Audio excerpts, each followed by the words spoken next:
સમાન કામ સમાન વેતનની યોજના લાગુ કરો. લઘુત્તમ વેતનના દરોમાં વધારો કરો.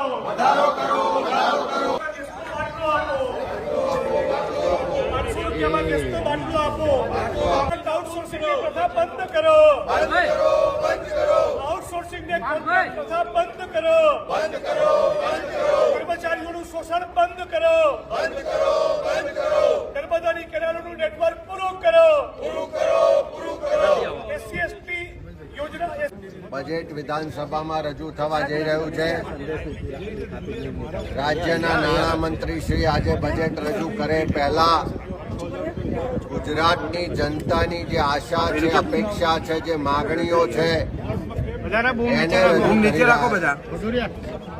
જ્યાં જ્યાં ચૂંટણીઓ હોય કે રાજસ્થાન હોય, મધ્યપ્રદેશ હોય, મહારાષ્ટ્ર હોય, દિલ્હી હોય કે હરિયાણા હોય, ત્યાં ભારતીય જનતા પાર્ટી રાહતો માટેની, રેવડીઓ માટેની જાહેરાતો કરે ને સરકાર આવ્યા પછી એના લાભ આપવાની શરૂઆત કરે છે.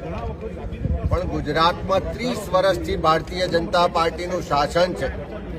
આ ગુજરાતની મહિલાઓને 500 રૂપિયામાં ગેસનો બોટલ કેમ નથી આપવામાં આવતો? મોંઘવારીનો માર સહન કરેલી મહિલાઓને 500 રૂપિયામાં ગેસનો બોટલ મળે. ગુજરાતના યુવાનો જે રોજગાર ઝંખી રહ્યા છે, કોન્ટ્રાક્ટ આઉટસોર્સિંગ પ્રથામાં શોષણ થઈ રહ્યું છે, ત્યારે કોન્ટ્રાક્ટ આઉટસોર્સિંગ પ્રથા નાબૂદ કરવામાં આવે. સમાન કામ સમાન વેતનથી કર્મચારીઓને એનું સન્માન સાથેની નોકરી આપવામાં આવે. ખાલી જગ્યાઓ પર તાત્કાલિક ભરતી કરવામાં આવે. જે કર્મચારીઓને ઓપીએસનો લાભ નથી મળ્યો એ ઓપીએસનો લાભ આપવામાં આવે.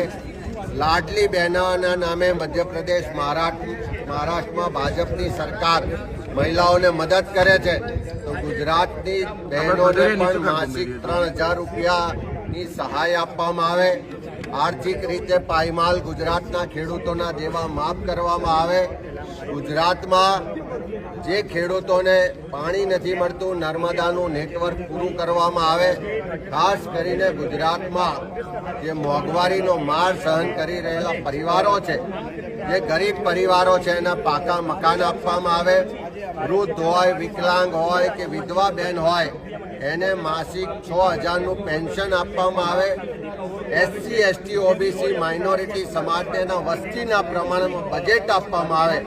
આ ગુજરાતના વિવિધ વર્ગ વિસ્તારના લોકોની જે માગણીઓ છે એને આજે અમે રજૂઆત કરી રહ્યા છે ને વિધાનસભામાં ગુજરાતના લોકો માટે, સામાન્ય ગરીબ મધ્યમ વર્ગના લોકો માટે બજેટ ફળવાય નહીં કે ઉદ્યોગપતિઓ માટે, માલેતુજારો માટે એવી માગણી કરી રહ્યા છે.